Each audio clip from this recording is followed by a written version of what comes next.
Welcome to my channel. Try to hear the latest story. The rain was coming down in heavy, slanting sheets when Marcus finally pulled the delivery van into the narrow alley behind the converted warehouse that served as headquarters for Elevate Collective. I killed the engine and sat there for a moment, listening to the water hammer the roof like impatient fingers. My phone buzzed again in the cup holder. 7th text from Lauren in the last 20 minutes. Where are you? Meeting started 15 minutes ago. Everyone's waiting. I exhaled slowly, wiped fog from the inside of the windshield with the heel of my hand, and typed back one word. Here. The back door of the building swung open before I even had the keys out of the ignition. Lauren stood there under the overhang, arms folded, wearing the charcoal blazer she always put on when investors were in the room. Her hair was perfect despite the humidity. She didn't smile. "You're soaked," she said as I jogged up the 3 concrete steps. It wasn't concern. It was observation, the way someone might note that a presentation slide was misaligned. Traffic was bad. Then the storm hit. I shook water off my jacket. "Sorry I'm late." She glanced at her watch, rose gold, the one her father gave her when she closed her first 7-figure round. Then back at me. "They're asking about the delivery metrics again. You know how they get when the numbers aren't front and center." I nodded. I knew. Inside, the open-plan space smelled of expensive coffee and fresh whiteboard markers. 15 people sat around the long reclaimed wood table. 3 venture partners in tailored navy suits, 2 junior associates taking notes, and the rest of our core team looking like they'd rather be anywhere else. Lauren slid into her usual spot at the head of the table without breaking stride. "Marcus is here," she announced, as though I were a late-arriving slide deck. "Let's pick up where we left off." I took the empty chair beside her, the one that used to feel like mine by right. No one asked how the last drop-off went. No one asked why my shirt was clinging to my shoulders. They just resumed talking about churn rate, customer lifetime value, and the shiny new partnership with the celebrity fitness app that Lauren had personally negotiated. I listened. I nodded at the right moments. When one of the VCs asked me directly about the driver retention numbers, I gave the answer I'd rehearsed in the van. Improving, but still a concern, especially in the outer boroughs. Lauren's foot tapped once under the table, her subtle signal that I should wrap it up faster. Afterward, when the investors had shaken hands and left with their leather folios, the room exhaled. Lauren stayed seated, scrolling through her phone. I waited until the last team member drifted toward the kitchenette before I spoke. "I need to talk to you." She didn't look up. "Can it wait? I have a call with Tokyo in 20. It's about the party tonight." Her thumb paused mid-scroll. "The launch party? What about it?" "I'm supposed to pick you up at 7. Black car, right? Because the branding team decided the matte gray Tesla looks better in photos than my van." She finally met my eyes. "It's not about your van looking bad, Marcus. It's about optics. Consistency. The whole point of tonight is to project that we're the seamless, premium experience.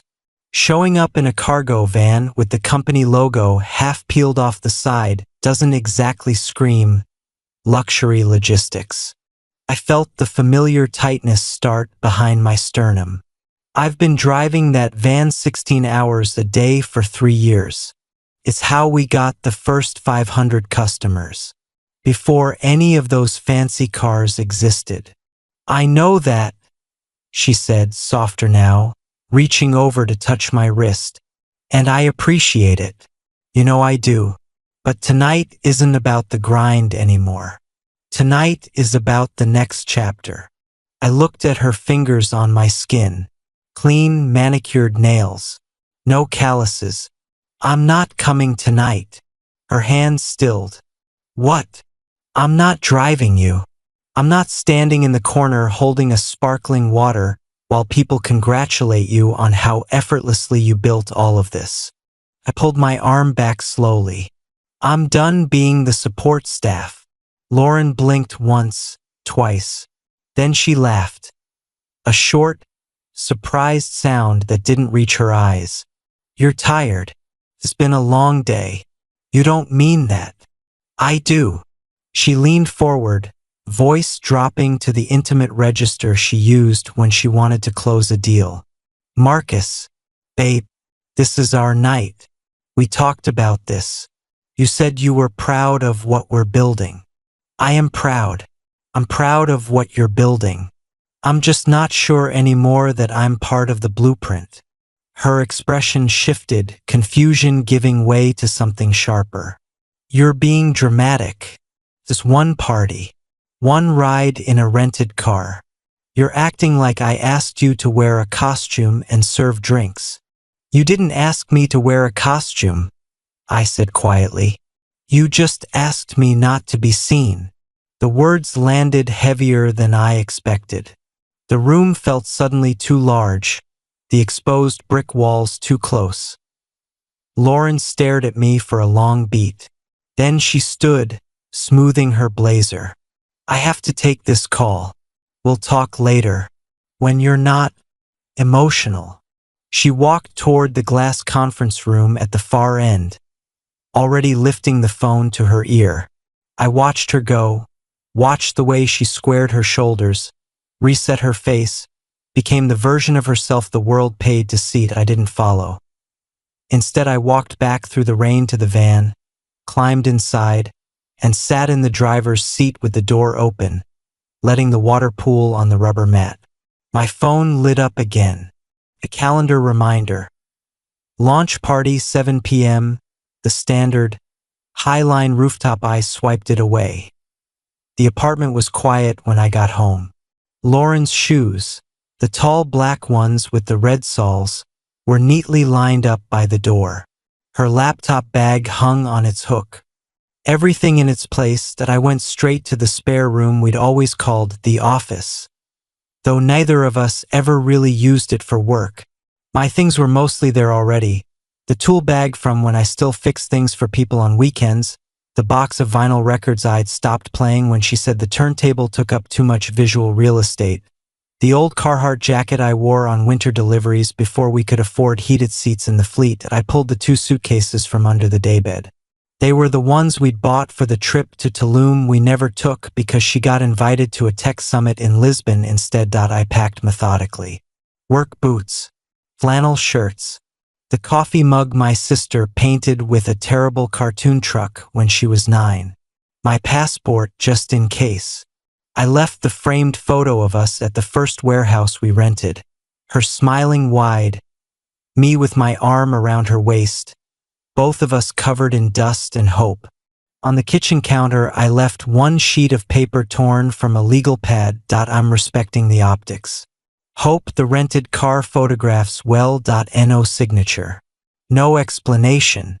Just the sentence and the silence underneath it. I loaded the suitcases into the van, locked the apartment door behind me, and slid the key under the mat the way we used to when we first moved in and kept forgetting it. Then I drove. Not toward the High Line, not toward any rooftop. I drove west, past the glowing billboards, past the bridges, until the city thinned and the highway opened up. I didn't have a destination yet. I just needed distance. My phone stayed quiet for almost 3 hours. Then it started. First a text at 8:14 p.m. Hey, where are you? Everyone's asking. Then at 8:47, Marcus, this isn't funny. Call me. At 89:22 the calls began. I let them ring through. By 10:30 the voicemails started arriving. I didn't listen until I pulled into a rest stop somewhere in Pennsylvania, engine idling, rain still tapping the roof. Her first message was crisp, professional, the same tone she used with difficult clients. Marcus, I don't know what this is, but it's embarrassing. People noticed you weren't here. I had to make excuses. Just come back. We can talk in the morning. The second was shorter, angrier. You're seriously doing this? Over a car? Grow up. The third was different, softer, cracked. I got home. Your stuff is gone. The office is empty. I don't understand. Please just tell me where you are. I'm scared. I sat with that one for a long time. Then I deleted them all. The next morning I woke up in a roadside motel with thin walls and a flickering neon sign outside the window. I made instant coffee in the tiny machine, sat on the edge of the bed, and opened my laptop. There were 14 unread emails from Lauren, subject lines progressing from confusion to accusation to desperation. I didn't open them. Instead, I called my old dispatcher from the parcel company I'd worked at before Elevate. He picked up on the second ring. Marcus? Hell, man, it's been years. Yeah, you still hiring drivers? He laughed. Always. You coming back? If you'll have me. Doors open. When can you start? Tomorrow if you need me. I hung up, feeling something loosen in my chest. Not relief exactly. More like the moment after you finally exhale. 6 weeks later, I had a small studio above a hardware store in a town that still had a working movie theater on Main Street. Rent was cheap. The landlord didn't care what kind of vehicle I drove. I liked the quiet. The emails kept coming for a while. Then they slowed. Then they stopped. One Saturday morning in October, my phone rang with a number I didn't recognize. I almost didn't answer, but something made me pick up. Marcus? Her voice was smaller than I remembered. Lauren. A long pause. Traffic noise in the background. She wasn't at the apartment. I'm in Chicago, she said. We opened the new hub here last month. I thought maybe, I don't know. I saw you were back on the road. Someone posted a photo from the loading dock. You looked happy. I didn't respond. I messed up, she said quietly.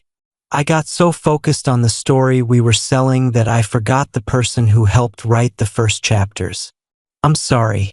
I'm really, really sorry. I watched leaves skitter across the parking lot outside my window. I know you are. Can we meet? Just once? Coffee. No pressure. I just need to see your face when I say it. I thought about it. Really thought about it. No, I said. The silence stretched so long I thought she'd hung up. Okay? She whispered finally. Okay. She didn't call again. Months passed. Seasons turned. I bought a small house on the edge of town. Nothing fancy. Just solid walls and a garage big enough for the van on rainy days. I started coaching youth basketball at the rec center on Tuesday nights. The kids called me Coach M. They didn't care what kind of car I drove. One spring evening, I was at a friend's barbecue. Real friends, the kind who ask how your day was and actually listen. I was standing by the grill when I saw her. Lauren, across the yard, holding a glass of white wine, talking to someone's wife. She looked thinner, tired around the eyes. When she noticed me, her whole body went still. I raised my beer in a small, neutral salute. She lifted her glass in return. Then she turned back to her conversation. She didn't approach, I didn't either. Later, when the sky went indigo and the string lights came on, I said goodnight to everyone and walked to my truck. As I opened the door, I caught sight of her standing alone near the fire pit, staring into the flames. Our eyes met one last time. She gave the smallest nod, like acknowledgement, like goodbye, like understanding that some roads simply diverge and don't cross again. I nodded back. Then I got in, started the engine, and drove home through the warm April night, windows down, radio off, The only sound the steady hum of tires on pavement and the quiet certainty that I was exactly where I belonged.